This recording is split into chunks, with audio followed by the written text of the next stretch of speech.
నంద్యాల పట్టణం నాగులకుంటలో వెలిసిన సాయిబాబా ఆలయం నందు గురువారం దత్త జయంతి వేడుకలను ఘనంగా నిర్వహించారు. నంద్యాల పట్టణం నాగులకుంటలో వెలిసిన సాయిబాబా ఆలయం నందు దత్తాత్రేయ జయంతి వేడుకలను ఘనంగా నిర్వహించారు. ఉదయం దత్తాత్రేయునికి ప్రత్యేక అభిషేకాలు, పూజలు నిర్వహించారు. గణపతి హోమం, నారాయణ హోమం, బ్రహ్మ హోమం, దత్తాత్రేయ హోమం నిర్వహించారు. భక్తులు పెద్ద సంఖ్యలో పాల్గొని దత్తాత్రేయ స్వామిని దర్శించుకున్నారు. అనంతరం ఆలయ కమిటీ సభ్యుల ఆధ్వర్యంలో ప్రసాద వితరణ కార్యక్రమాన్ని నిర్వహించారు. మరి ఇవాళ చాలా విశేషమైన దత్త జయంతి, మార్గశిర మాసం శుక్ల పౌర్ణమి అనంగానే దత్తాత్రేయ స్వామి వారి ఆవిర్భావ జన్మదినమైనటువంటి రోజు అని చెప్తారు.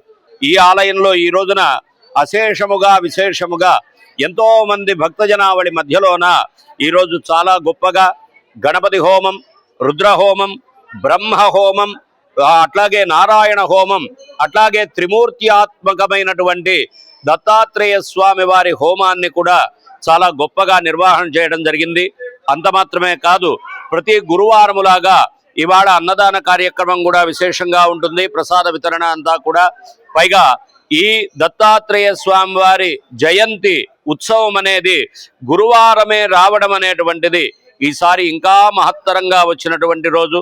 నంద్యాల నాగులకుంటలో వెలిసిన శ్రీ శ్రీదేవి సాయి ఆలయం నందు ఈరోజు దత్త జయంతి సందర్భంగా విశేషమైన పూజలు, విశేషమైన అలంకారములు, అదేవిధంగా స్వామివారు చెప్పినట్టు అన్ని రకాల హోమాలు ఈరోజు ఇక్కడ చేయడం జరిగింది.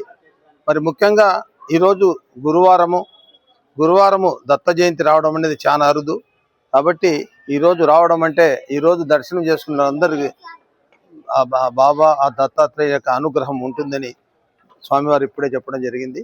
కాబట్టి ముఖ్యంగా ఈరోజు భక్తులందరూ కూడా ఈరోజు ఈ దత్తాత్రేయ స్వామి దర్శించుకొని, బాబావారిని దర్శించుకొని తీర్థప్రసాదములు స్వీకరించి ఆ బాబావారి కృపకు, దత్తాత్రేయ స్వామి కృపకు పాత్రలు కావాల్సిందిగా కోరుతున్నాం.